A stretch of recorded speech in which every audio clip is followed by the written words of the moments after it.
જય દ્વારકાધીશ મિત્રો, સ્વાગત છે મારા એક નાનકડા વ્લોગમાં। આજે તો સવારમાં ઉઠીને આવી ગયા આપણે ભાર્ગવભાઈના લગ્નમાં। ફાઇનલી ભાર્ગવભાઈ આપણને મળી ગયા છે અને અહીંયા ફોટા પાડવાનું ચાલુ હતું તો આપણે પણ ફોટો પડાવી લીધો। પછી આવી ગયા આપણે ચાંદલો કરાવવા। ચાંદલા કરવામાં તો ભાઈ રમેશભાઈ સોલંકી હતા આપણા પરમ મિત્ર। પછી હું અને કિશનભાઈ નીકળી ગયા આપણી નવી ઘોડી લઈને। પેલો આપણે નવી ઘોડી લાયા, અરે આપણી નવી ઘોડી। તો ચલો હવે નીકળીએ આપણે ભાર્ગવભાઈના લગ્નમાંથી તો આવી ગયા ને આપણે વાડી આવી ગયા। આ ભાઈ છે તમને બતાવું હું।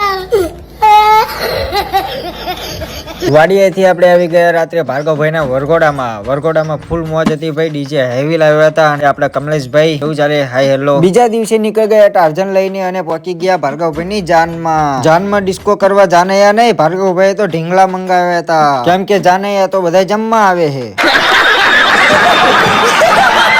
રામપુરામાં ભાર્ગવભાઈએ તો રસ્તા ચક્કા જામ કરી નાખ્યા અને પબ્લિક તો જોવો એમની જાનમાં। ઓહો 3 તો ડીજે મંગાવ્યા છે એમની જાનમાં, બોલો। અને પબ્લિક તો એમને જોવા માટે ધાબા ઉપર ચડી ગયા છે, પતરા ઉપર ચડી ગયા છે। રામપુરામાં ભાર્ગવભાઈએ વટ પાડી દીધો।